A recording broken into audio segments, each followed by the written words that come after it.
Hi, welcome to the I'm So Done With Him Summit. I have an amazing speaker here with me today, Jill Shearer Murray. Welcome, Jill. Lovely to have you on the summit.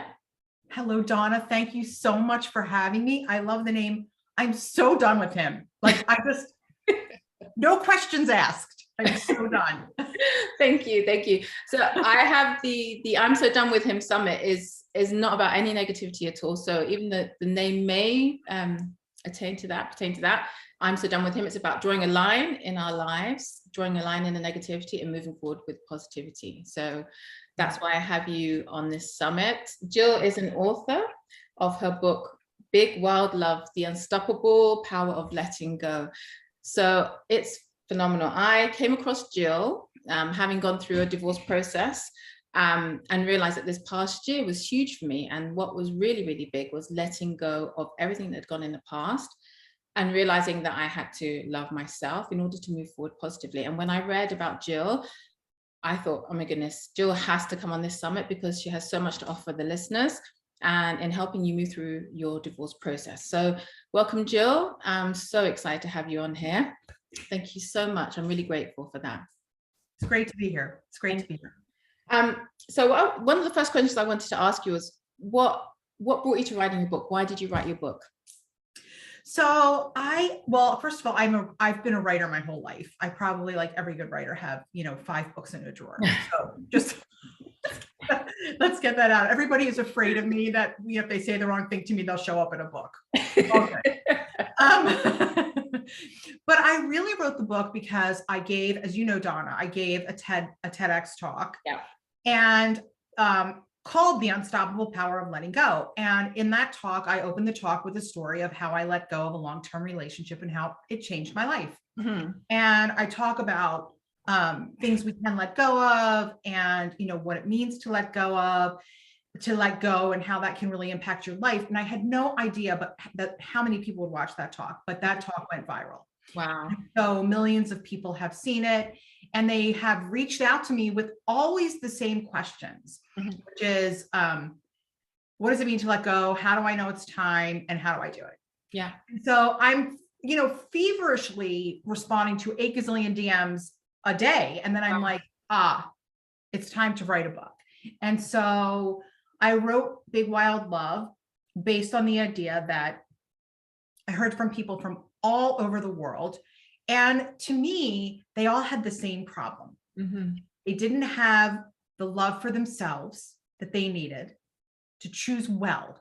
Mm-hmm. So they didn't believe the things they wanted were that they were worthy of them, or that they were available to them for whatever reasons. And there's many, yeah. But they were really essentially holding themselves back because they didn't think that they deserved what they wanted, or that they could actually get it in their lives. And so, for me, after doing a lot of research, I'm a journalist by trade, doing a lot of research, what I found was that we don't let go because we don't believe in ourselves, mm-hmm. because we don't have the courage and the confidence that we need to take the risks that are part of letting go. Yeah. And to know that we can walk through that fire and that grief and all the other things that come from letting go and be okay and actually have the things we want. So I named the book Big Wild Love, The Unstoppable Power of Letting Go, because those two things work so critically hand in hand. Mm-hmm. And yeah. So that's how it happened. Well, I mean, I can so relate to that as well.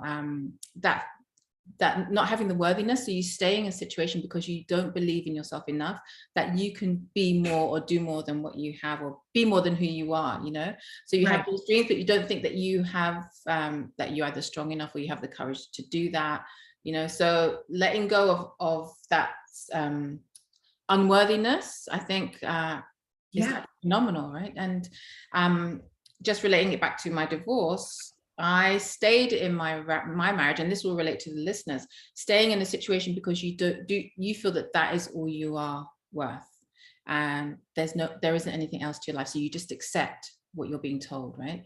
So yeah, amazing. That's so big. It's huge. Absolutely. And that's what I talk about in my talk, is how I let go of a 12-year relationship that wasn't giving me what I wanted. And Dawn, I can totally relate to that. Divorce, breakup, we stay because sometimes we feel like it's the best we can do.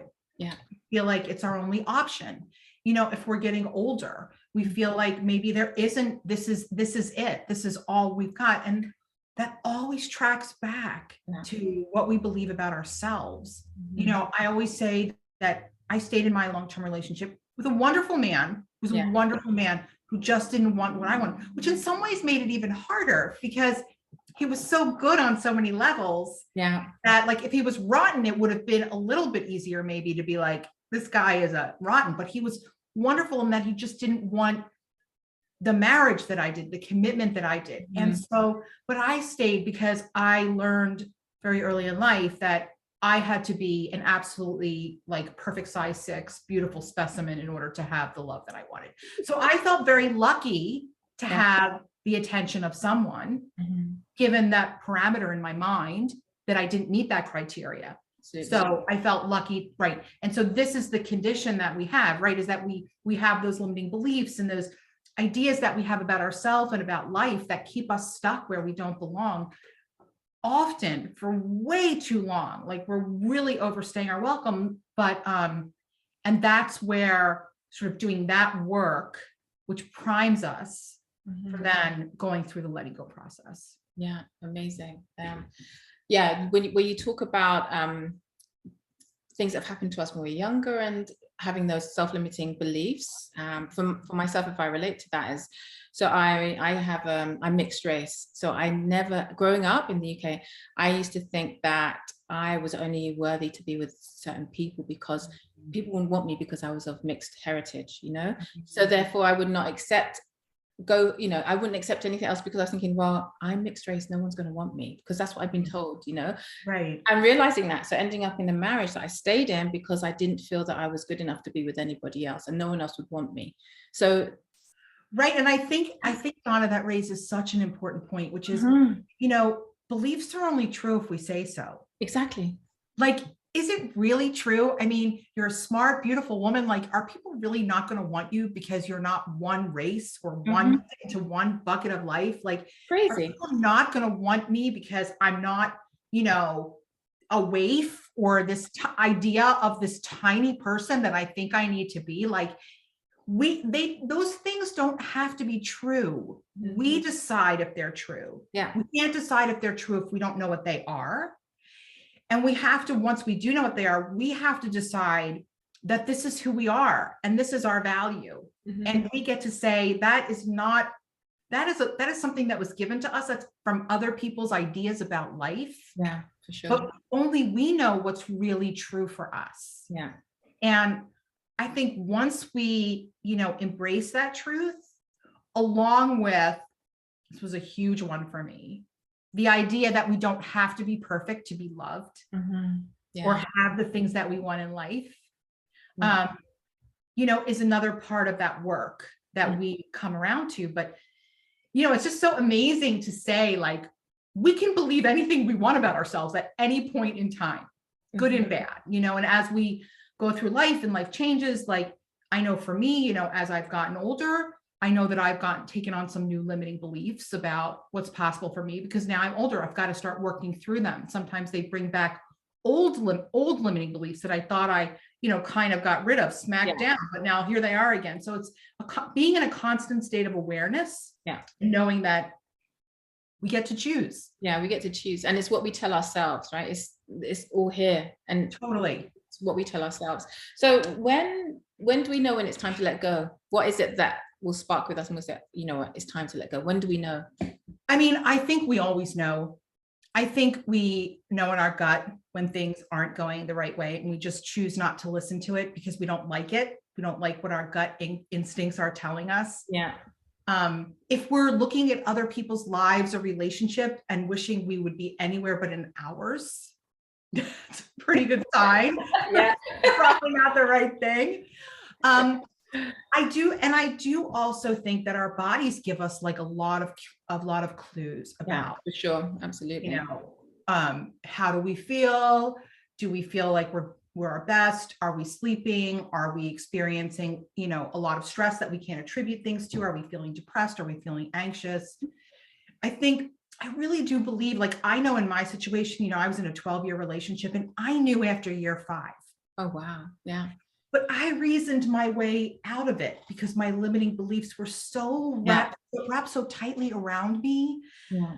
I couldn't see my way out until I had an epiphany. And I talk a lot about epiphanies in my work because I feel like we have epiphanies all the time about our situations, the truth inside of us begging for our attention, like, like banging in our heads like a 2-year-old that just ate like a big old candy bar, right? Like, and we think if we don't look at them or we don't address them, they'll just go away, but they just get louder. Yeah. And I think we get to that place where we're actually ready. Like I tell a story in my book and my talk about how my ex didn't show up and I couldn't look away anymore. Yeah. And so that truth that I'd been holding down like a beach ball in my gut was finally in my windpipe. And that's when you know too. Yeah. When it's in your windpipe, you know it's time. Yeah. Huge, huge. And you have a process, like you have a 6-step process of letting go. Would you like to share that with the listeners? Sure. So when I was going through my own letting go, I would always read like all these articles about you've got to let go. Like I would be like screaming at the screen. I'm like, how? Tell me how. So I wanted to really, as I was working through this book, I wanted to make sure that I gave people something really tangible that they could use to actually get from one place to the other. And so, of course, it all starts with cultivating this big, wild love, which is this self-love with intention to really understand what's driving us and all of those beliefs and several other things. So that when we get to that place of epiphany, we're not so afraid of it, because epiphany is the first step. It's allowing ourselves to actually see the epiphanies that we've been looking away from, or even just to have one and let us listen to it and take action on it. So that's step one. Yeah. Step two is, once you've had that epiphany, you have got to take some time to process it and allow yourself to feel whatever it is that you need to feel in response. Because even if that epiphany is compelling us to change in a positive way, we're still going to have some feelings about it. And a lot of times what people do is they rush to fill the void so quickly because it's so painful to sit inside of that epiphany that they just keep making the same choices and same mistakes over and over. So we need to give ourselves that time to actually process and sit in that dark, uncomfortable space and figure out what just happened and who we are and how we feel about it, all the emotions. I do it with cookies in the bathroom to hide from my dogs. And so after we go through that period, and that could be, some time. I mean, you don't want it to be years and years, but it could be a good couple of months or however long you need to do it. And then the third step, after you've had the epiphany and you've spent time, processing it and allowing yourself to say, I'm going to listen, is figuring out, what do you want? In my research, Donna, I found that only 1 in 100 people has any idea what they want. And there's so many reasons why we don't stop to think about what we want. We're afraid to claim what we want, because what if we say that we actually want this? Like, I know in my relationship, I wanted to get married in year 5, but I never said it because I knew that he didn't want it. So I thought, I'll just keep going along, tread lightly here. Eventually he'll come around. So it's like, we have to figure out what is that thing that we want, because if we don't know what we want, how are we going to get it? Yeah. So, or if we think we want something that our mothers told us we wanted, or convention tells us we wanted, or we have to start listening to our own voices about what we want. And then step 4 is, how do we get it? Which is laying out like really tangible steps for how we get from point A to point B. And then when we get to point B is, what else do we have to let go of to actually realize it? Because it's like driving at night. You drive out, you see a deer run into the road, there's 5 or 6 more waiting in the woods, right? So you better slow down and get them all. So like really figuring out, like, if I'm here and I want to go here, what is standing here? And every one of them, you have to really look at them. And I give people a list of 100, what I call let go-ables. So potential things that we're holding on to that we need to let go of. And I mean, people are like, how many things can I let go of? Oh, a lot. And then the last step is really documenting and putting it all into a game plan that you can use to track and follow we do this in business, but we don't do this for our lives. And there is so much research that I include in my book around, you know, why that makes a huge difference. It's the difference literally between creating change that we want and not creating change at all. Yeah. So it's really putting it down. And at a very high level, those are the steps. And some of them we automatically do and we organically do, or sometimes we come in at step 3 because we've already processed 1 and 2, or we come in, you know, in various stages. But to me, and I use it all the time for all sorts of things, when I feel stuck or I feel like I'm holding on to something, I go right into my process, and it always moves me forward, always. Yeah, no, that's amazing. I just when you're talking about like we can let go of so many different things, and I think that can be in our physical environment as well, you know, and mentally, like letting go of, I just remember when I like going through my separation and divorce, actually taking things out of my environment is huge, because I'm physically letting go of it, and that helped, you That's know. right. Yeah. That's right. You know, I have a really good friend. She's actually a professional organizer, and she goes into people's closets and she'll say, why are you holding on to that rack of clothes that don't fit you anymore? Because when you walk in the closet every morning and you look at them, your day begins with regret. Yeah. I mean, yeah. Right. So like the things we can let go of that can be really impactful are really simple things that are in our environment that we're subconsciously processing every day, that may have been given to us that by people that don't matter, or we don't like, or remind us of something else. We're just, you know, so much clutter around us, which is reflective of what's happening in our brain. And if we have too much clutter in our space, I am a person who believes what is on our outside is reflective on our inside. Yeah. So we have to be in alignment. Yeah, absolutely. And a lot of what I've been reading about as well is like with you saying you have to ask and you have to have the intention and you know what you want, right? We never really go through our lives of saying, okay, this is what I actually want. A lot of us just plod along. So in our marriages, we get married because convention has told us that, okay, you get to a certain age, you should be married by this time, right? Babies, especially as women, right? So so you end up in something that you feel that you should be in just because of convention. But do we really want to be in there? Like in that situation, it's actually knowing and taking that time to say, actually, this isn't what I want. This is not me. This is who I am as a person. And, you know, I'm claiming my life and I'm worthy to have the things I actually want, you know. So and being able to release those other voices, you know, being able to say, this isn't what I want in divorce. This is not, I'm not happy. This is no longer right for me. Yeah. And I'm allowed to be happy. Yeah. I'm allowed to release the things that are, you know, we know, like, I'm not saying like go out and, you know, beat someone over the head. But I'm saying this is about, you may feel like you want to, but right. This is about you. Each one of us has a right to build a life that we love. Yeah.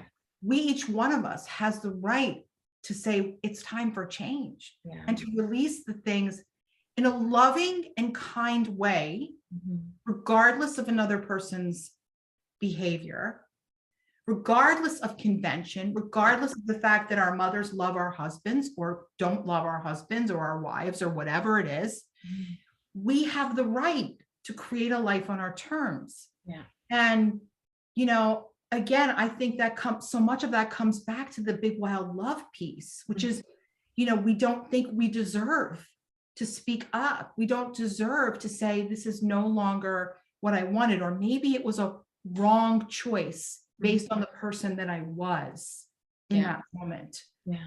But it's okay to want something new and different, and to listen to your body as you know, figure out those things as you move through life, because life changes and situations change and we change.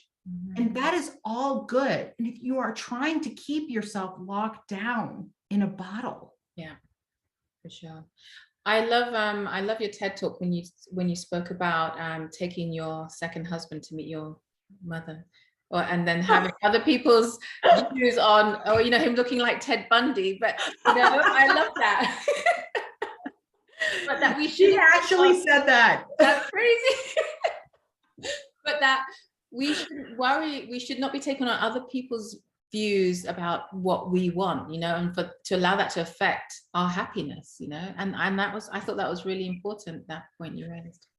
Yes. I mean, you know, what is the payoff for that? Yeah. You know, let's say, just to run it down the line, right, Donna, like, I'm going to choose this man because I care that my mother really likes him. So I'm going to like decide that I'm going to spend every waking hour of the rest of my life with this person. We're going to make every huge life decision together.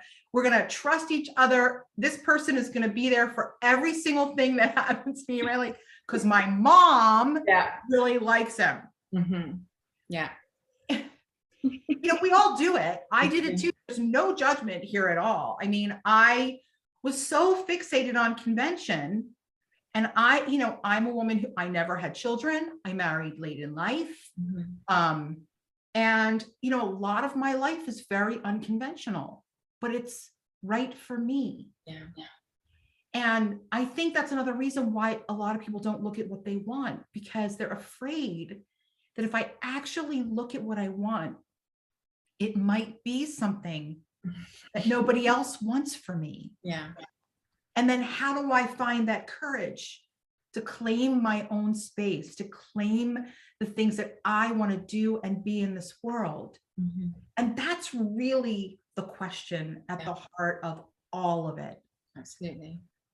Yeah, that's huge. That is really big. And for me, like relating to that as well, starting to see new people, like you meeting your second husband, or not, he didn't even get married the first time, but your husband. Right, but I feel like I was married. Yeah, because you were with him for 12 years. Yeah. 12 years is a long time, yes. But for me, meeting new people, and then my kids, like they all live with me, but for them saying to me, oh, we don't really like him, oh, he's not really that what we like. But your kids are not going to be with you for the rest of your lives, you know, they're going to grow up. Obviously you take them into your partner into consideration, but at the end of the day, it's the person that makes you happy, right? And we should have our voice to claim that. Yeah. Right, your kids deserve a happy mom. Yeah, exactly. Yeah, and that's big wild love. It is big wild love. I mean, that is why I call it that, because it is, you know, it is an act of courage and grace to release what is not meant for us. Yeah, and to not feel guilty about it as well, and to release the feelings of guilt, because really, what do we feel guilty for? Yeah, it's not for us. Guilt is about other people. Yeah, absolutely. And so again, I say, like, releasing these things, releasing other people, releasing ex-partners from a place of love and kindness, even if from a logical place, they don't deserve it, right? They've been horrible. It's okay. Yeah. Because you release them. This is different than forgiveness. I have very strong opinions about forgiveness. But when you release, like, I let go of my ex with a lot of love in my heart for him, even though, you know, he was not perfect, and there was a lot of pain in that relationship too. But I had to do that so that I could move forward without any residual things connecting me to that experience from the past. That was over. Yeah. That was over. I needed to take all my lessons, and I needed to take all the responsibility too, because I chose it. Yeah. That's big. That is so big. That responsibility piece is, I say that to people all the time. Huge. The responsibility is to us. It's down on us, right? We can't expect anybody else to make those changes for us. Once we take responsibility for where we are, that's when we can start to make those changes. And taking responsibility in a loving way, not in a, you know, what a dumbass boy, what did you do that for? But oh, this part of me made that choice. I need to work on this part of me. You know, I always say, Donna, that it's when we're out of alignment. So we have all those limiting beliefs and all those things that happen to us in our childhood, or maybe they happen to us in a bad relationship, or maybe that we're holding on to, that is driving us from a subconscious place. So subconsciously we're saying, no, I was hurt by love. I'm afraid. Yeah. And consciously we're saying, we want love again. We want to move forward. But the subconscious part of us that's afraid is driving the bus. Yeah, for sure. So if we could get the conscious part of us is like, why can't I meet anybody? Because your subconscious fear is making the choices. Yeah. But if you could understand that, if you have an awareness that that's what's happening for you, and you can align your subconscious and your conscious thoughts so they're sitting together on the same bus, telling the bus driver to go to the same place. I love that. Yeah. That's how the magic happens, right?